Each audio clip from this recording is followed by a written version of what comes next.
Hey, it's Clay. Welcome to another video. This is going to be a walkthrough of my new pedalboard. Ever since I have switched from the XFX to the Atomic Amplifire, I've been kind of doing some experimenting and playing around with some different setups, and I've kind of finally arrived at this, and I'm really pretty happy with how things are going. Just wanted to do a quick demonstration of how I'm using the amplifier and how I'm augmenting it with certain effects and kind of what I like about it. So let's go ahead and get started. Let's go ahead and get started with some of my basic amp tones. What I have set up is that I am using these effects, and I am using the amplifier primarily for amp simulations, and then I am augmenting it with external effects. So with the amplifier, I have two buttons right here that will increase or decrease the preset, and the only thing that changes between the presets is the amp model that's selected. Everything else is the same. Then this button is just a post-amp boost for solos, but we'll get to that in a second. So I just kind of have a couple of core amp tones that I can access very easily and quickly.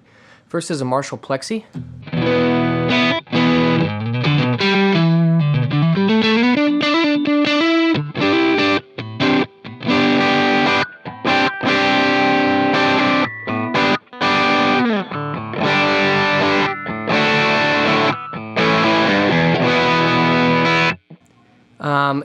I could probably do 95% of the stuff that I do with that sound. It's nice and crunchy. I can clean it up with the volume knob.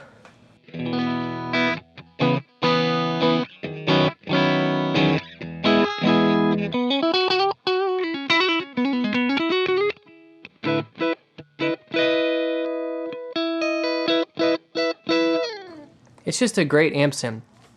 But to have a little bit of variety and different textures, and it's because it's so easily inaccessible, I have a couple others. So this is a Fender Deluxe Reverb, and I've got it set up pretty hot.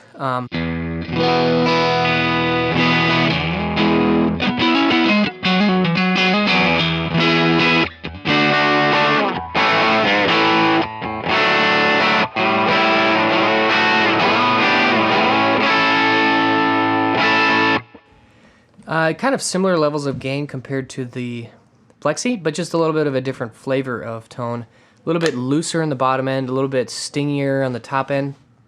Kind of has that cranked Fender style tone.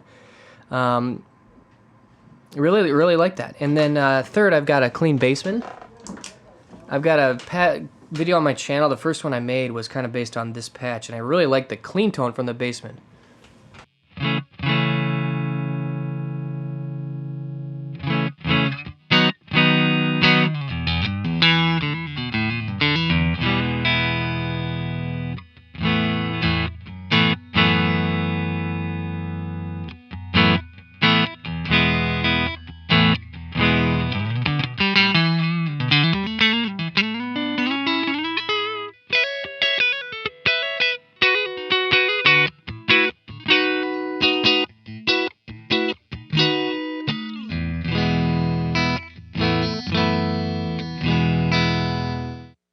So I really like that sound for just a really warm, round, clean tone that takes pedals really nicely. It's a little bit more neutral. And I'm actually going to probably stay on that tone for a little bit as I show off some of the pedals. So let's get into the signal path. Going from my guitar cable, by the way, I'm using my Part Stratocaster, Lindy Freeland pickups, Warmoth neck. Going into this fuzz face here. And that slot is probably going to be reserved for some sort of fuzz, but could be rotated in and out. Currently, this is a silicon fuzz face that I'm using, and but I've also got some germanium ones that I will use from time to time as well. So let's go ahead and hear how that sounds.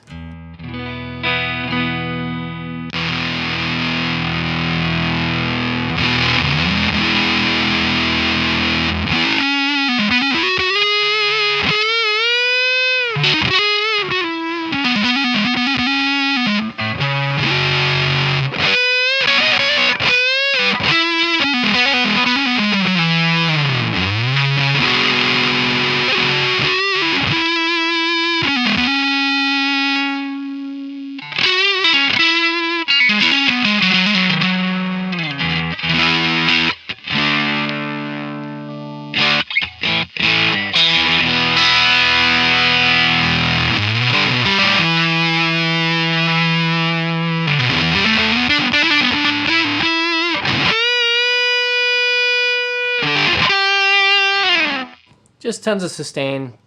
Really like that pedal. This silicon one is got a lot of gain. I think it has BC 109 transistors, but it also cuts a little bit more than some other fuzzes that I've used. So I really like that one, and it still cleans up pretty nicely too. Next, we've got the Micropog. I actually will use this with a couple of different settings.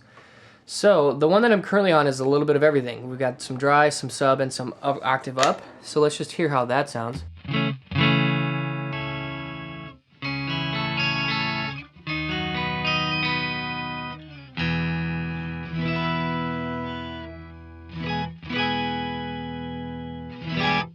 Now, I often run the Micropog with other effects. So let's listen to a couple of ways that I might do that. First is I will use a drive pedal, and I'll probably use a little more of a sub-octave setting with heavy drive. So I'll maybe throw the fuzz along with it, or something like this.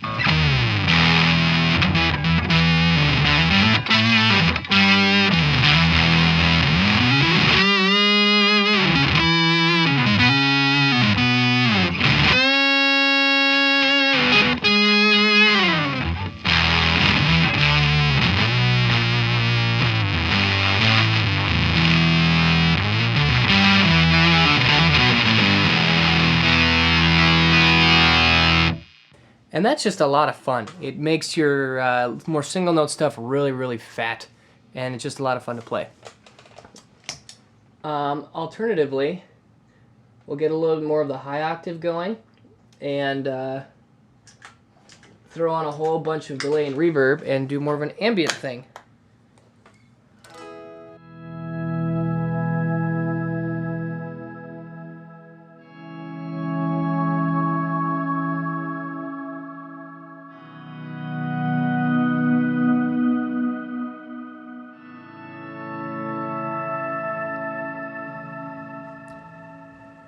And I really like the way that it provides those octaves to give a little bit of an organ sound and feel. It just is really fun to play.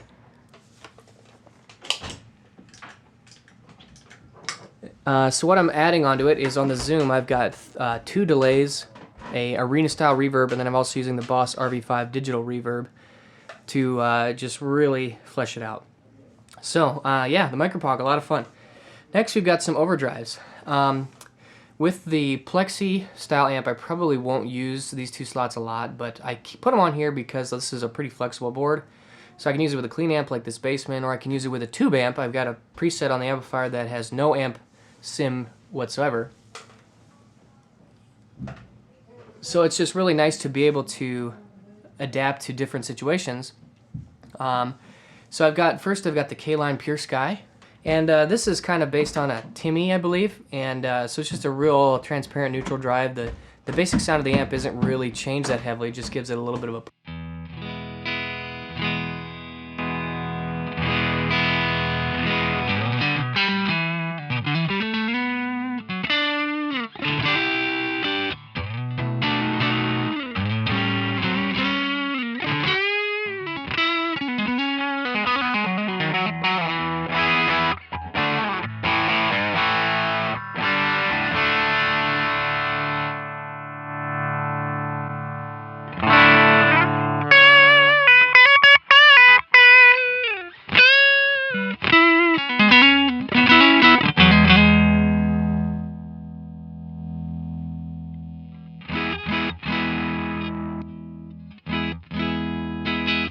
Just a really versatile pedal. Having the separate treble and bass is really, really nice to be able to dial in those sounds. And you can hear it has actually a tremendous amount of output gain, so I can use it as a boost, can use it as a standalone overdrive, just really versatile. And then next we've got the DoD 250. And with this slot, I'm going for an overdrive that has a lot of character. Not necessarily, so this is kind of the opposite of type of effect, where the Pure Sky is my transparent boost, the DoD is my colorful boost. So this is a...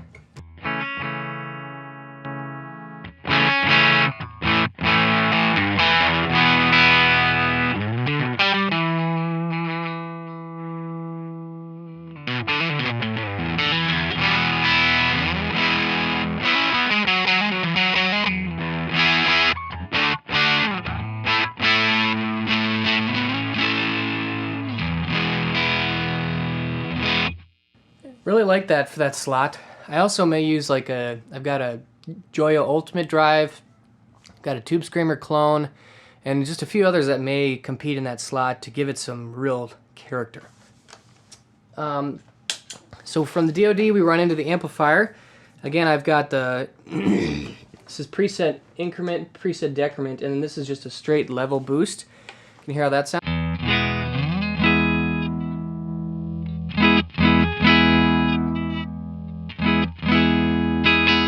And so I'll use that as, you know, if I'm playing with the Plexi, the Pure Sky, or the DoD, will boost the amp, increasing gain and overdrive, compression, harmonics, but it won't actually increase the level. So I use that as just a pure 4 decibel bump in output level if I need to stick out for a solo, but I don't necessarily want to add a ton of compression or gain. From there, we run into the Zoom G3X, and I really enjoy this pedal. I think it is an absolute sleeper. I love it. Now, I have the volume control on the pedal always active as an input volume. And the reason I put it here is because, for me, it has never made sense to put your volume pedal at the front of the chain, because you have your guitar volume control. So if you put a volume pedal first in your chain, you're basically doubling up that effect. You're not getting anything new or different that you don't already have on your guitar. So if I want to do some, you know, if I go to the Plexi, I can use the volume on my guitar to change the amount of overdrive. So if I set it on about 4, it's pretty clean. And then I can use the pedal on the Zoom to do some swells at this volume. If I can add some delay and reverb.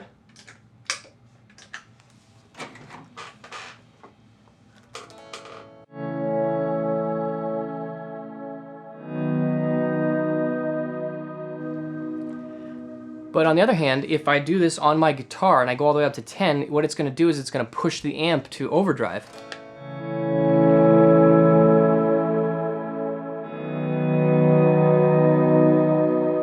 So the notes get a little hairy. And not that that's bad, but I want to be able to do both. So I can do clean swells with the guitar volume down, or I can do dirty swells, and it's all separate. So alternatively, I can turn my volume up, I can turn on the fuzz, and I can do swells, and even at the lowest sound,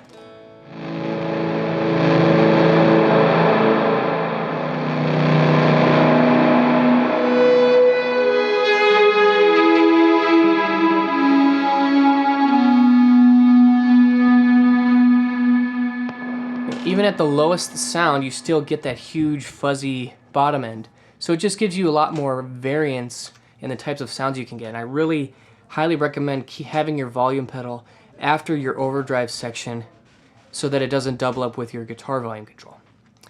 From there, I've got the Zoom G3X, and I typically only use one preset, and I try to get everything that I need from just one preset. And what I basically have this set up as is the first slot here is my dotted eighth delay. So that's this one. And I've got external tap tempo right here.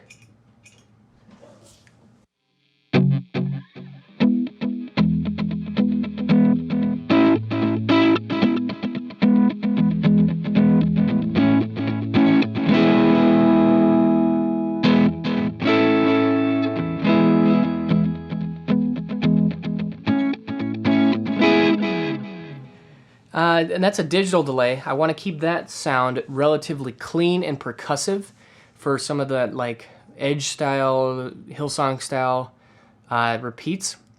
And then it's synced to a dotted eighth note. And then I can also have a quarter note delay on the second slot.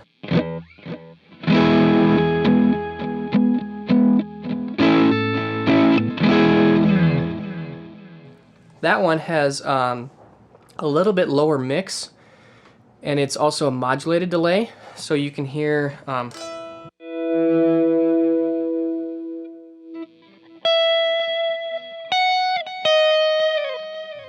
there's just a little bit of warble on those repeats, gives it some nice character, and I really like that.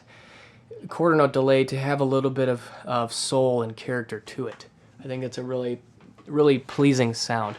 And a lot of what I will do is combine them together.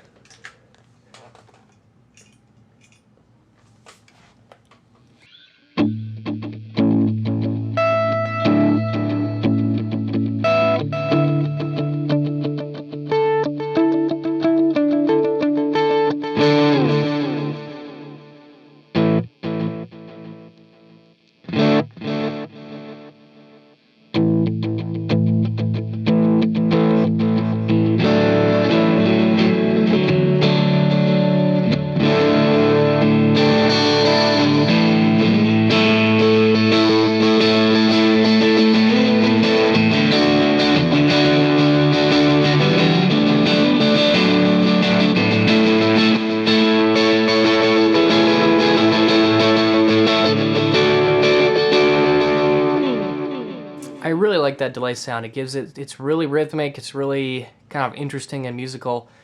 What does musical even mean? But it's just a really cool effect, and I use it a lot. From there, I've got this HD reverb, which I've got set pretty heavy.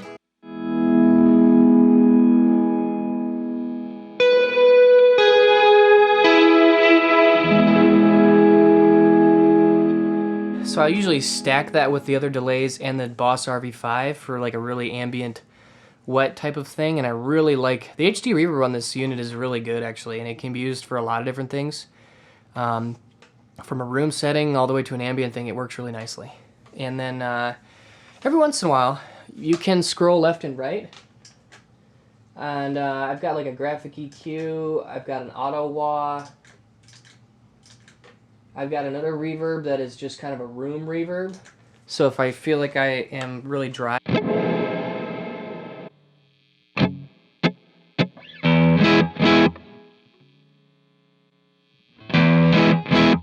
just to give it a little bit of room. For live use, I usually don't have it on, but for recording or something, I will usually use just a little bit of room reverb. So yeah, just really versatile in what you can do with it. I think the G3 is extremely underrated for an effects unit. For like $100, you know, this is what I'm basically using it for. Is kind of like what you would use like a TC Electronic delay or a Line 6 DL4, where you've got different presets that you can always put on or off. You can stack them together. You've got external tap tempo. It just is a fantastic unit, and it has some of those niche sounds like the auto wah. Isn't something I'm going to use all the time, so I don't need to like pay $150 for a dedicated auto wah pedal.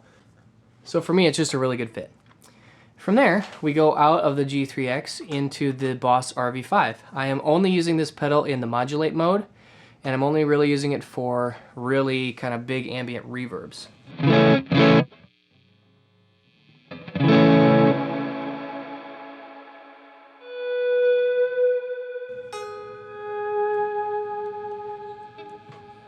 So on its own, I will use this sound if I'm playing like an intro to a song that I want to be really soft.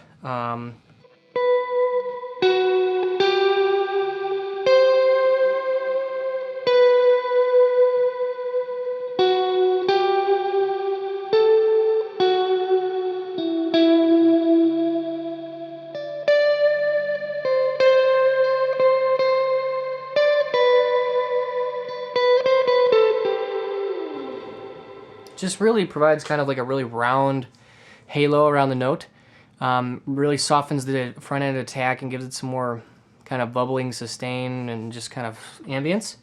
And I'll also use it with the other ambient pedals and maybe the Pog for some swells, which I kind of showed you earlier. We can do that again. I found for ambient stuff, when you stack multiple delays and reverbs together, you get some really cool textures. You know, so for example, with the mod delay in the G3, we actually have some modulation going, and then the modulated delay or the modulated reverb in the Boss, you know, so those modulations aren't synced, and so they kind of interact with one another in really interesting ways. So